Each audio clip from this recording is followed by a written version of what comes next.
Thank you, Arno. It's a pleasure to be here. Can you see my screen and do you see me? Yes, that looks good. Thank you very much. Okay, great. So we're looking at satellite engineering training in Southern Africa and the impact, of universities and industry and government. So I thought I just want to take a step back and maybe just revisit why we're doing this, what we did, and how did we achieve it. So those three questions I want to address in Africa we want, and I'll get back to this this statement. Let me just. So I'm not going to spend time on my bio. Just one slide. I'm not going to sell the company here. This is not what I'm here for. But AEC Cloud Space was founded in 2005. Actually, that's a typo. And it's headquartered in Uppsala. The various companies came together in 2018, merging to what you see today, global spread of groups in the US, in Scotland, Sweden, the Netherlands, and now in South Africa.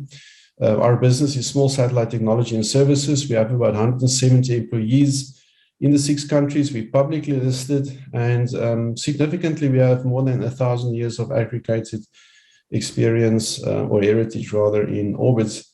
And our focus is on environment and blue economy. But I want to talk about why we're doing this, and maybe for those outside of Africa, this is relevant. Agenda 2063 of the African Union talks about the Africa we want. Now, I like that statement because it talks about our ambitions and what we need to progress in terms of socioeconomic development. So the Agenda 2063 encapsulates Africa's aspirations, and it defines some flagship projects and programs to boost Africa's economic growth and rapid transformation of the continent. So what are those aspirations? There are 7. I just want to touch on the one that's most relevant, and it talks to prosperous Africa based on inclusive growth and sustainable development. And the goals there is an educated society based on science, technology, and innovation. It talks about transforming economies and jobs, industrialization and value addition, raise productivity, and modern agriculture for increased productivity and production, and significantly the blue and oceans economy. You will understand that that is very important to Africa. We have a very, very long coastline, and then a sustainable climate and resilient economies and communities. So when we go through the slides, I just want to show that nanosatellites and how we train has relevance to all of these goals that feeds into the aspiration that we have, as expressed by the African Union. 15 flagship projects have been defined under that, and most significantly, the Africa Outer Space Strategy is one of them. And this is why we are here, essentially, from the African's perspective.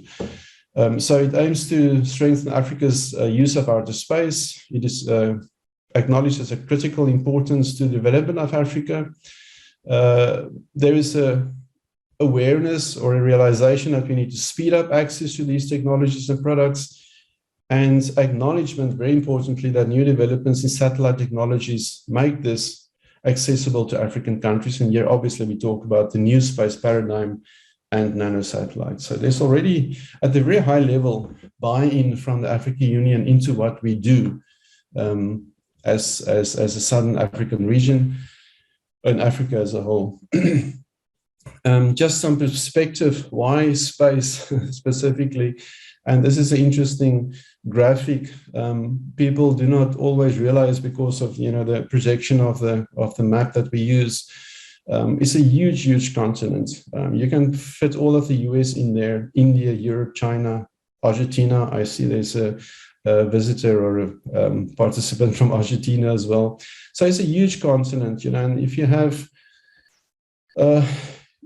to build solutions on this scale, obviously it speaks to the utilization of space. So I'm not going to give you a formalized talk. I just want to go through my story and the story of my team and my students up to where we are today. So in 2008, this all started with us pitching to our government that we need to start a satellite program to feed into the capacity building and skills set for the emerging satellite industry. There's some interference. A reminder to all participants, please mute your microphone and keep them muted during the presentations. Thank you. Thank you, Nate. All right, I'll proceed. So in 2008, we started a nanosatellite program at CPUT when I was still a professor there. It was funded by government. Ever since, we've graduated close to 80 postgraduate students. Significantly, we developed ZECube-1, which was the first nanosatellite developed and launched by Africa. You see a little modest picture there that the webcam took. Ray, you were there when we launched the program many, many years ago. The significance there is that students were involved end-to-end in a nanosatellite program, and it was hands-on, and they gone through the whole process of space mission analysis and design cycle actually. And once we've done that, we went on to developing a very advanced 3U CubeSat at the time in 2018. And this was a game changer in terms of it was not just putting our hand up to say we can build satellites, so our students can build satellites. No, this was a 3U CubeSat that actually still has value to government in terms of tracking of ships around the coastline. So it's not just about training for the sake of training. This is training for relevant solutions, in this case, within the blue economy. And as I've said before, that is one of the strategic goals of the African Union. So this is a real captured data set of ZECube-2 of ships around our coastline, and that satellite is still active to this day, feeding data to CPUT. And then another first, based on ZECube-2 technology, we developed, and if I say we, I speak on behalf of CPUT, MDA-SAT-1, which is the first, again, a first nanosatellite constellation of Africa. 2U form factor, because we only have the AIS or ship tracking payload on it. These satellites were launched now recently in January of 2022. It was not just about capacity building on satellites, and it was not just about missions that provide useful data. It was also about product and commercialization. This is the other aspect that was so important in the success story of movement of industry and the creation of industry.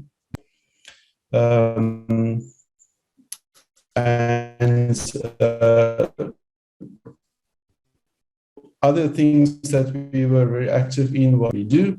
And obviously, what we are here today for is HCD and professional development. Here, I just want to emphasize that we're not just training students, we're also training engineers in training. And it's important to notice that in Africa, there might not be space engineers through formal training programs at academic institutions, but there are electrical engineers in industry, there are IT engineers, there are mechanical engineers, etc. There are professionals in Africa that can be professionally trained and retooled and upskilled to quickly be participating and contributing in an African space program. Just a glimpse going into the future of what nanosatellites can do for the continent and why it's such a useful and important tool in the socioeconomic development of Africa, which makes all of this capacity training very relevant, is lunar missions, debris removal, weather from space, narrowband IoT, space weather and science, dedicated broadband, space-based maritime domain intelligence. And the last two is very important for me because it's got significance for the Africa continent, is hyperspectral imagery that's emerging, as well as futuristic, or shall I say, next generation maritime communications. And just incidentally, these are all missions that's currently under development in my company. So this is all real and happening and developed by young engineers that's come through the program and programs like ours. So how did we achieve this?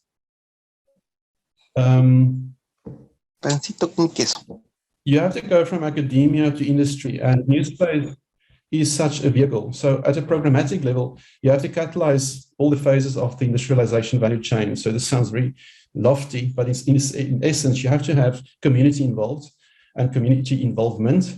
You have to have students training. You have to have research and innovation. And you obviously have to take that innovation, productize that, and spin it out as useful and relevant commercial products up and downstream. And the new space nanosatellite vehicle is obviously very, very effective in that. On the other hand, you also have to have a very clear vision and roadmap, how you go from capacity development to socioeconomic impact. I mean, at the end of the day, we do not create capacity for the sake of creating capacity. We need to use that capacity for socioeconomic impact on our continent and elsewhere. And again, new space is a very effective vehicle, as you've seen just now, where we went from ZECube-1, which was a tech demonstrator, very modest. It was the early days of the nanosatellite industry, to where we now have all of those missions that I've just listed, cutting edge technology and applications. And I'm very excited about the future going forward. We must also just realize that the universities cannot do this alone, industry cannot do this alone, and government cannot do this alone. None of them have all the tools to create this ecosystem where you go from capacity building to societal impact based on space.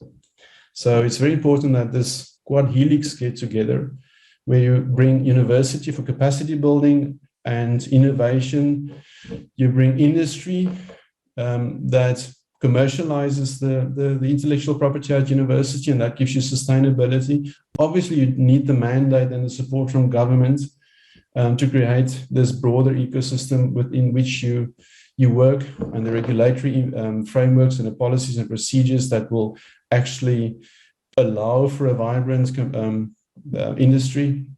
And very, very importantly, you need civil society involvement and buy-in in what you do. So this is all very exciting, but from a Southern African perspective and an African perspective, we have a lot of work to do. I think all of us together here know that nanosatellite launches are increasing exponentially, but Africa has not really caught up so far. I mean, there are pockets of excellence and pockets of really good work being done, but generally, Africa is not effectively or broadly participating in the new space industry. So this is just coming back to the Africa we want. If we want that, and I've shown that the goals and aspirations is aligned with the new space paradigm, then we need to do more, and we need to get our youngsters involved. And I just want to close off with this slide, is that there's a lot to do and there's a lot of opportunity. And one must just always remember that Africa is the youngest continent in the world, and its youngsters are very ingenious. I've just seen it in Kenya last week. I was there for a space expo. the tremendous excitement I saw from the students there and the fantastic ideas they come up with, because they're not inhibited by the impossible. They just see what is possible. I'm very excited then if we can create that framework of capacity building, industry, downstream and upstream ecosystem, vibrant innovation, commercialization, and we can bring the youngsters on board as entrepreneurs, then I'm obviously very positive. You know, in what Nelson Mandela said, sometimes it falls upon a generation to be great. You can be that great generation, let your greatness blossom. And I think it's so true of this generation that's emerging. We must just give them the tools and the opportunity to develop that. Thank you. That is all I want to say today.